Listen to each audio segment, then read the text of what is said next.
اللہ سبحانہ و تعالیٰ فرماتا ہے رسول جو ہیں وہ کہیں گے کہ اے میرے رب میری قوم نے اس قرآن کو چھوڑ دیا تھا۔ یہ مہینہ جس کا قرآن سے خاص تعلق ہے، اس قرآن کا نزول جو ہے وہ اس مہینے میں شروع ہوا تھا، اور پھر آپ صلی اللہ علیہ وسلم کی سنت بھی معروف ہے۔ ہم سب کی کوشش ہوتی ہے الحمدللہ کہ اس مہینے میں ہماری زندگی میں زیادہ سے زیادہ قرآن ہو، لیکن کچھ معاملہ ہے کہ قرآن سے ہمارا یہ تعلق اسی مہینے سے رہ پاتا ہے، اور پھر اس کے بعد اس تعلق میں اچانک سے ایک کمی آ جاتی ہے۔ اگر ہم اپنے آپ سے سچ کہیں، اپنے ساتھ سچے ہوں، تو یقیناً ہم یہی بات اپنے بارے میں پاتے ہیں کہ ہماری زندگی میں قرآن کا کوئی بہت اہم مقام نہیں ہے۔ عملی طور پہ صحابہ میں سے کتنے ہی تھے جن کو حفظ نہیں تھا قرآن؟ صحابہ میں سے کتنے تھے جنہوں نے پورا قرآن ابتدا سے انتہا تک مکمل پڑھا بھی نہیں تھا؟ اس سے پہلے ہی کتنوں کی شہادت ہو گئی۔ لیکن ان کا ایک جو معاملہ تھا جو مختلف صحابہ ذکر کرتے ہیں کہ وہ بعض آیات جب پڑھتے تھے تو اس کو سمجھتے تھے، سیکھتے تھے اور اس پر عمل کرتے تھے۔ شہر رمضان الذي انزل فيه القرآن هدى للناس وبينات السلام من علیکم الهدى ورحمۃ اللہ وبرکاتہ۔ والفرقان الحمد للہ رب العالمین، اصلی و اسلم علی نبینا محمد وعلی آلہ واصحابہ ومن تبعہم بإحسان الی یوم الدین۔ اللہ سبحانہ و تعالیٰ فرماتا ہے اعوذ باللہ من الشیطان الرجیم وقال الرسول یا رب ان قوم اتخذوا هذا القرآن مہجورا۔ رسول جو ہیں وہ کہیں گے کہ اے میرے رب میری قوم نے اس قرآن کو چھوڑ دیا تھا۔ یہ مہینہ جس کا قرآن سے خاص تعلق ہے، اس قرآن کا نزول جو ہے وہ اس مہینے میں شروع ہوا تھا، اور پھر آپ صلی اللہ علیہ وسلم کی سنت بھی معروف ہے۔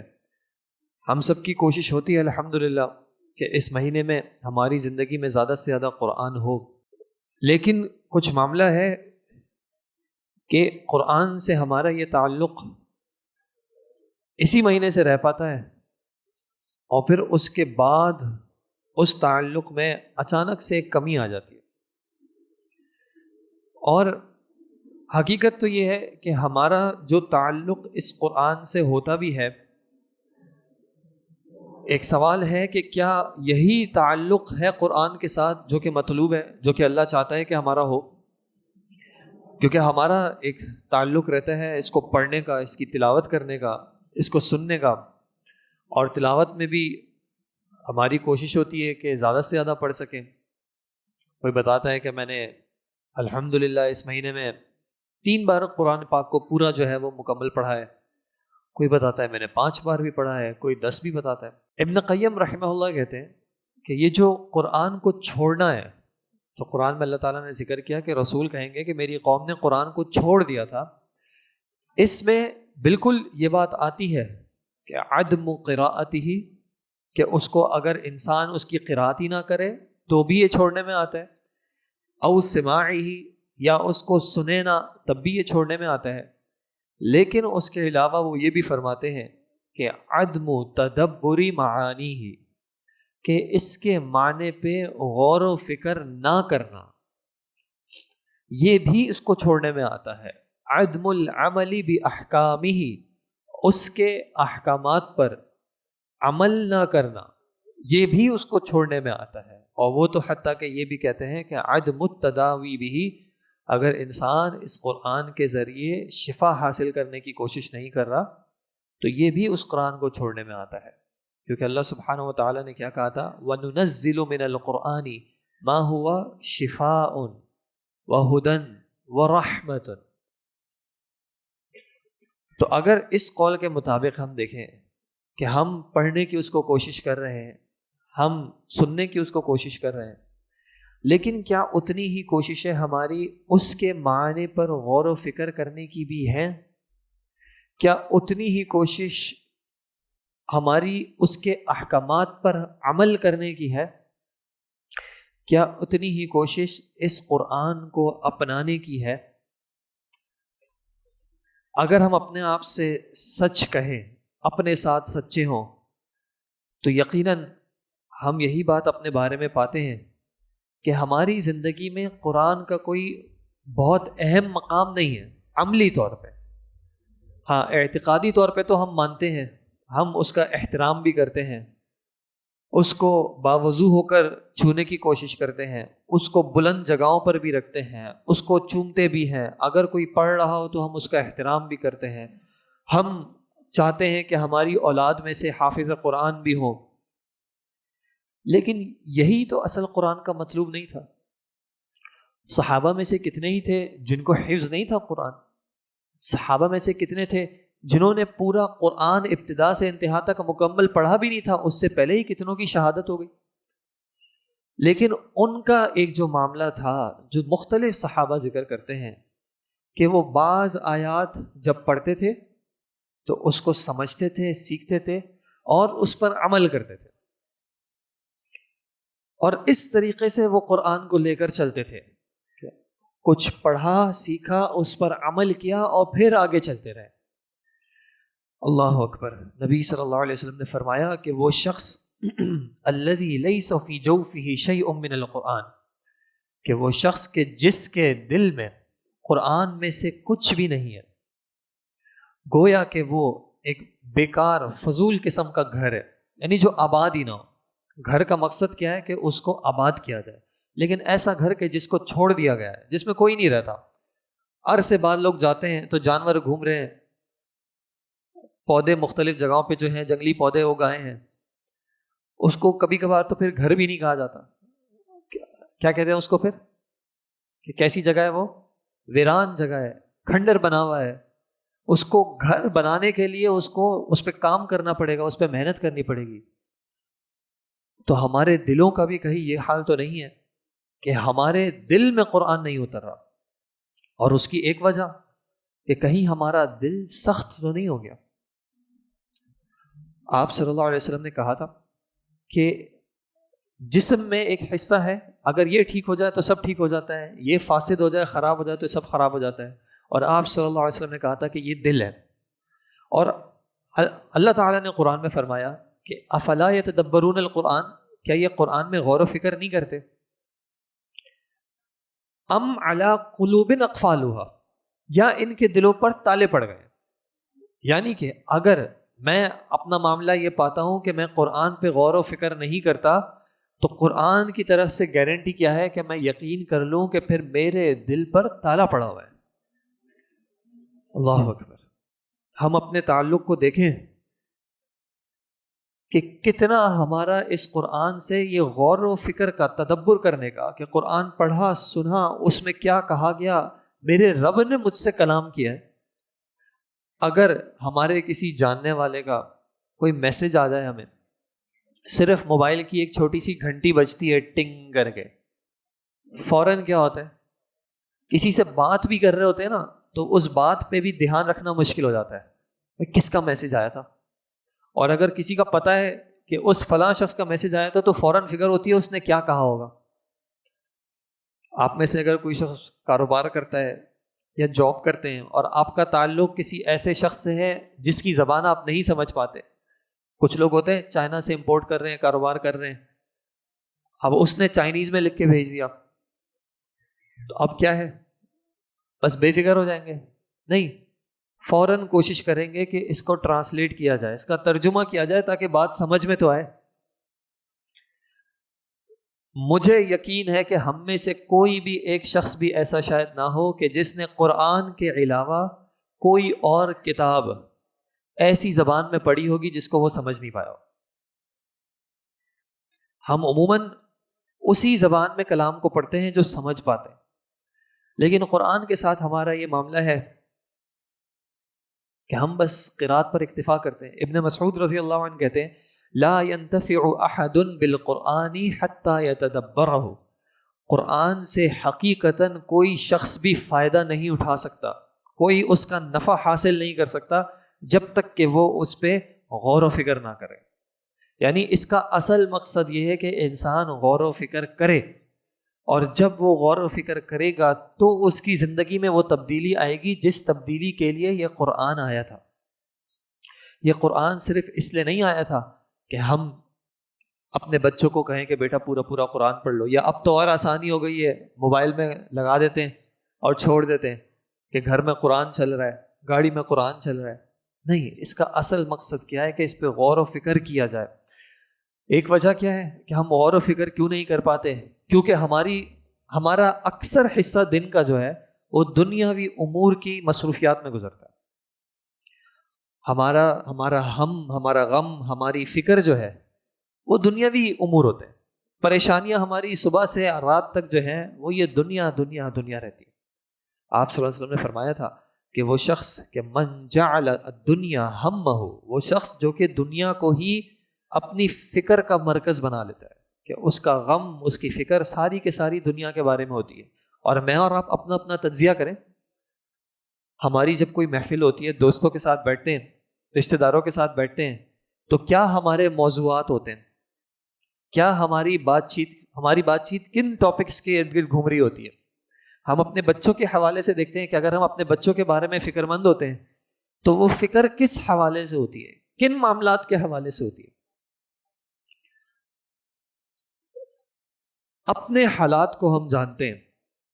اگر میرا بیٹا ایک دن اسکول سے غیر حاضر ہو جائے اس کی پریشانی ہوتی ہے، لیکن اگر میرا بیٹا ایک دن باجماعت نماز سے غیر حاضر ہو اس کی اتنی فکر نہیں ہوتی. اگر میرے بچے کا صبح اسکول میں کوئی امتحان ہوگا تو میں رشتہ داروں کو بول دوں گا کہ آپ کے ہاں دعوت پہ ہم نہیں آ سکتے، میرے بچے کا صبح امتحان ہے. لیکن کبھی آپ میں سے کسی نے یہ سنا ہو کہ کوئی کہہ رہا ہو کہ آپ کے ہاں ہم اس وجہ سے نہیں آ سکیں گے کیونکہ آپ کے ہاں دعوت بہت دیر سے ہوتی ہے، ہماری فجر کی جماعت مس ہو جائے گی. اللہ، کیوں ہم نے دنیا کو اپنا ہم اور غم بنا لیا؟ تو نبی صلی اللہ علیہ وسلم نے بتایا کہ پھر اللہ تعالیٰ ایسے لوگوں کے معاملات میں فرقہ ڈال دیتا ہے، تفریق ڈال دیتا ہے، پھر وہ پورے نہیں ہوتے، پھیل جاتے ہیں. اور آج ایسا ہی ہے، ہمارے دنیا کے معاملات اتنے پھیلے ہوئے ہیں، ایک کام شروع ہوتا ہے وہ ختم ہوتا نہیں ہے کہ دوسری پریشانی آ جاتی ہے، اور اسی طرح ایک فکر کے بعد دوسری فکر کے بعد تیسری، اور اسی طرح دن پورا کے پورا گزر جاتا ہے. اور یہ صرف دن نہیں، اسی طرح ہفتہ گزر جاتا ہے، اسی طرح مہینہ گزر جاتا ہے، اسی طرح برس گزر جاتے ہیں، اور پھر اسی طرح ایک دن زندگی گزر جاتی ہے. اللہ تعالیٰ نے کہا کہ جب انسان سے پوچھا جائے گا کم لبثتم فی الارض، بتاؤ کتنا عرصہ تم نے گزارا اس دنیا میں، تو ہم کہیں گے یومن، ایک دن، او بعض یوم، یا ایک پورا دن بھی نہیں، اس کا کچھ حصہ. جب انسان سونے کے لیے جاتا ہے تو اس کو لگتا ہے کہ بس یوں میں ابھی سویا تھا اور یوں آنکھ کھل گئی. کوئی اور اس کو بتاتا ہے کہ بھائی آپ تو 8 گھنٹے سو گئے، آپ تو 12 گھنٹے سو گئے، آپ کو پتہ ہی نہیں چلا. اور یہی بات ہے اس دنیا کی بھی، کہ اس دنیا کے ساتھ بھی یہی ہونا ہے کہ ہم سمجھ رہے ہیں کہ ایک بہت طویل عرصہ ہے، ہمیں اپنی مستقبل کی فکر ہوتی ہے، لیکن حق بات یہ ہے، سچ بات یہ ہے کہ اس دنیا نے ایسے ہی پلک جھپکتے گزر جانا ہے. اور دنیا کی جو فکر ہوتی ہے، دنیا کا جو حقیقی غم ہوتا ہے، وہ اصلاً اللہ تعالیٰ نے کیا کہا؟ یہ کافر ہوتے ہیں، یعلمون ظاہرا من الحیات الدنیا، یہ کافر ہوتے ہیں جو کہ دنیاوی زندگی کے ظاہر کو بہت اچھے طریقے سے جانتے ہیں، لیکن ان کے ساتھ مسئلہ کیا ہے کہ وَهُمْ عَنِ الْآخِرَةِ هُمْ غافلون، کہ آخرت کے معاملات سے وہ حقیقی طور پہ غافل ہوتے ہیں. کوئی بھی دنیاوی معاملہ دیکھیں گے، ان کی فکر دنیا تک کی رہے گی. اب میں درخت دیکھ رہا ہوں، اس درخت سے میری فکر دنیا کی ہے کہ یہ درخت مجھے کتنا پھل دے دے گا، موسم آنے والا ہے تو اس سے مجھے کتنا حاصل ہو جائے گا، پھر وہ جو پھل آئے گا مارکیٹ میں اس کی کیا ویلیو چل رہی ہے، میں مارکیٹ تک پہنچاؤں گا کیسے، خراب تو نہیں ہو جائے گا، اور اس کی فکر اتنی ہوگی. ایک مومن ہوتا ہے جو ایمان کی نظر سے دیکھتا ہے، وہ جب دنیاوی بھی کسی معاملے کو دیکھتا ہے تو وہ اس کا تعلق اپنے رب سے جوڑتا ہے، کہ کل تو یہ چھوٹا سا پودا تھا جو میں نے ڈالا تھا، آج یہ میں نے تو اس کو کھینچ کے بڑا نہیں کیا، کون وہ ذات ہے کہ جس نے اس کو بڑا کیا. ابھی کچھ دن پہلے میں نے اس کا پھل جو ہے وہ توڑا تھا، آج نیا پھل آیا ہوا ہے، اس کے برابر میں دوسرا پودا ہے، اس کا پھل میٹھا ہے، اس کا پھل کڑوا ہے. کون ہے جو یہ کر رہا ہے؟ ایک مومن دنیا کے معاملات کو بھی آخرت سے جوڑتا ہے، اپنے رب سے جوڑتا ہے. اور اس سے بڑھ کے اگر ہم آج حقیقتاً اپنے دنیاوی معاملات کو دیکھیں، حتیٰ کہ قرآن کے ساتھ تعلق کو دیکھیں، تو کتنے ہی لوگ ہیں دکان کھولتے اور ذمہ داری لگائی ہوئی ہوتی ہے کہ فلاں قاری صاحب آئیں گے، فلاں شخص آئے گا، اور وہ کیا کرے گا؟ وہ 10-15 منٹ جو ہے وہ قرآن پڑھ کے جائے گا. دکان میری ہے، کھولوں گا میں، دن بھر اس میں کام میں نے کرنا ہے، اس سے فائدہ میں نے اٹھانا ہے، لیکن اس کے دنیاوی تحفظ کے لیے میں کسی اور کو بلاؤں گا کہ بھائی صاحب آپ آئیں اور قرآن پڑھ کے جائیں. یہ ہمارا قرآن کا استعمال ہے. کہیں پہ شادی بیاہ کا معاملہ ہوگا تو وہاں پہ قرآن کو بلایا جائے گا کہ قرآن لائیں تاکہ جو ہماری بیٹی ہے اس کو اس کے نیچے رکھ کے جو ہے ساتھ رخصت کیا جائے. یہ ہمارا قرآن سے تعلق کہ وہ کہ جس نے ہمیں اپنے رب سے جوڑنا تھا، اپنی آخرت سے جوڑنا تھا، اس کو بھی ہم دنیاوی معاملات کے لیے استعمال کر رہے ہیں. اللہ اکبر. عمر بن خطاب رضی اللہ عنہ نے فرمایا تھا کہ اذا اشتغلتم بالدنیا، جب تم دنیا کے ساتھ مشغول ہو جاؤ گے، قست قلوبکم، تمہارے دل سخت ہو جائیں گے اور تم آخرت سے غافل ہو جاؤ گے. کتنی ہی اس بات کی سچائی ہے ہماری زندگی کے لیے.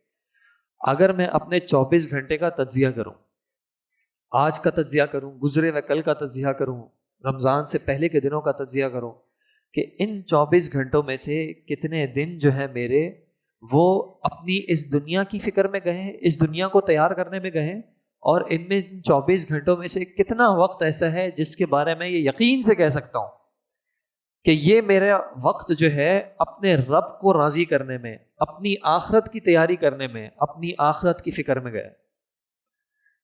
یہ ہمارے پاس خود ایک کرائٹیریا. جب میں قرآن پڑھتا ہوں اللہ تعالیٰ تو کہتے ہیں کہ فیہ ذکرکم، اس میں تمہارا ذکر ہے.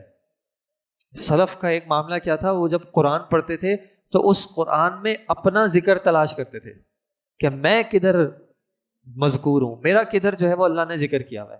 اب ظاہر سی بات ہے نام سے تو ذکر نہ کیا ہو، لیکن اللہ تعالیٰ نے صفات ذکر کی ہیں کہ کون لوگ کس طرح کی زندگی گزارتے ہیں، ان کا کیا انجام ہوگا، رب کے ہاں ان کا کیا مقام ہے. تو وہ اپنے آپ کو تلاش کرنے کی کوشش کرتے تھے کہ میں کن صفات کا حامل ہوں، میرے شب و روز کس طرح گزر رہے ہیں، کہ میں کدھر امید رکھوں کہ میرا اختتام، میری انتہا کدھر ہوگی.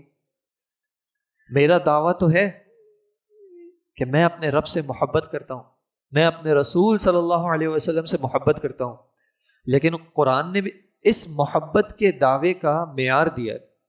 قل ان کنتم تحبون اللہ، آپ ان سے کہہ دیجئے کہ اگر تم اللہ سے محبت رکھتے ہو. دعویٰ تو ہے، دعویٰ تو سب کا ہے، لیکن اس دعوے کے لیے کوئی پروف چاہیے نا. میں پولیس کے پاس جاؤں، پولیس کو بولوں کہ بھائی میرا موبائل چوری ہو گیا ہے، پولیس کوئی پروف مانگے گی نا، کہ پروف تو کریں کہ یہ موبائل آپ کا تھا.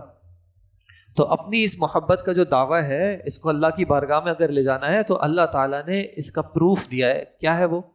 فاتبعونی، تم میری اتباع کرو، تم میری پیروی کرو. تو جتنی میری زندگی میں نبی صلی اللہ علیہ وسلم کی پیروی آئے گی اتنا جو ہے میں اپنی اللہ اور اس کے رسول سے محبت میں سچا ہوں گا. تو میرے بھائیوں ضروری ہے کہ ہم اپنا اس قرآن سے تعلق اور مضبوط کریں، اللہ کا شکر ادا کریں جتنا ہے، کیونکہ اللہ نے ایک قاعدہ ذکر کیا ہے، لَإِن شَكَرْتُمْ لَأَزِيدَنَّكُمْ، تم میرا شکر کرو گے میں تمہیں زیادہ کروں گا. تو جو الحمدللہ تعلق ہے اس پر اللہ کا شکر ہو، یہ حقیقتاً اللہ کا فضل ہے، اللہ کی توفیق ہے، اللہ کا ہم پر انعام ہے کہ اس نے کم از کم اس تعلق کی بھی توفیق دی. کتنے ہی لوگ ایسے ہیں جن کا یہ بھی تعلق نہ ہو، کتنے ہی لوگ ایسے ہیں جو اس قرآن پر ایمان بھی نہیں لاتے. تو اللہ کا شکر ادا کریں تاکہ اس کی اس نعمت میں بڑھیں، اور پھر اس سے دعا کریں، اس سے ہم مانگیں. دیکھیں جب میرا کوئی قریبی بیمار ہوتا ہے نا تو میں جمعے کا انتظار کرتا ہوں کہ کب جمعے کا دن آئے اور میں امام صاحب کے پاس ایک پرچی بھجواؤں کہ امام صاحب میرا فلاں جو ہے وہ ہاسپٹل میں ہے یا اس کا آپریشن ہے، آپ دعا کرا دیجیے. کیوں؟ اس بیماری کی مجھے تکلیف ہوتی ہے. میرا بھائی ہو، میرے والد ہو، میری اولاد ہو، میرے سامنے ان کو تکلیف ہو رہی ہوگی، مجھے بھی تکلیف ہوگی، اور اس کے لیے میں امام صاحب کے پاس جا کے دعا بھی کروا لوں. لیکن میرے پچھلے 10 دن اگر ایسے گزر گئے کہ میں قرآن کھول کے اس کو پڑھ کے اس کو سمجھ کے اس کو زندگی میں اپنا نہیں پایا، اس چیز کی مجھے فکر نہیں ہوتی. ایک دن اگر اخبار مس ہو جائے، 2 دن اگر فیس بک نہ کھلا ہو، 3 دن اگر واٹس ایپ پہ چیٹ کا جواب نہ دیا ہو، لوگ پریشان ہو جاتے ہیں کہ بھائی زندہ بھی ہو یا نہیں ہو. یا آپ نے ہمیں اپنی زندگی سے نکال دیا ہے کہ میں نے تو آپ کو بدھ کے دن میسج بھیجا تھا، جمعہ ہو گیا آپ کا جواب نہیں آیا. لیکن رب نے کلام بھیجا ہے، اس سے ہم دعا کریں، اس سے ہم مانگیں. اس نے ہمیں قرآن میں یہ مانگنے کا طریقہ بھی سکھایا. اپنے نبی صلی اللہ علیہ وسلم کو بھی کہا وَقُلْ رَبِّ زِدْنِي عِلْمًا، اے میرے رب مجھے علم میں زیادہ کر. اور اللہ کے نبی صلی اللہ علیہ وسلم نے بھی ہمیں دعا سکھائی، اللہم اجعل القرآن العظیم ربیع قلوبنا، کہ اے اللہ اس عظیم قرآن کو ہمارے دلوں کی بہار بنا دے. دلوں کی بہار یعنی کہ جس کو سن کے دل خوش ہو جاتا ہے. آپ میں سے جو صاحب اولاد ہیں یا خاص کر جن کے یعنی اولاد کی اولاد ہے، جب دن بھر محنت کر کے لوگوں کے مسائل ڈیل کر کے جب گھر پہ جاتے ہیں اور وہ چھوٹے سے ننھے معصوم بچوں کی کھیلنے کی آواز آتی ہے، کیسی ساری تکالیف دور ہو جاتی ہیں. یہ ہے دلوں کی بہار کہ بس یہ مل جائے میرے لیے کافی ہے. مجھے اگر میری پسند کا کھانا نہ ملا تو نہ ملا، جتنا منافع مجھے توقع تھا نہ ملا، کوئی مسئلے کی بات نہیں ہے. فلاں رشتہ دار سے ملاقات کرنی تھی نہ ہوئی، کوئی مسئلے کی بات نہیں ہے. فلاں جوڑا چاہیے تھا نہ ملا، کوئی مسئلے کی بات نہیں ہے.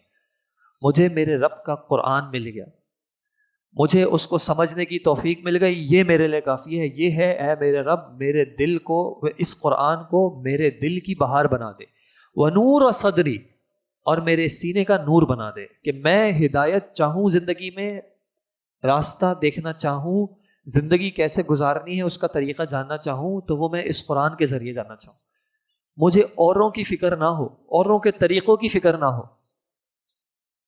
وَجِلَاءَ حُزْنِي وَذَهَابَ هَمِّي وَغَمِّي، کہ میرے سارے جو پریشانیاں ہیں، مشکلات ہیں، دکھ ہیں، تکلیفیں ہیں، خوف ہیں، وہ سب کے سب اس قرآن کے ذریعے ختم ہو جائیں.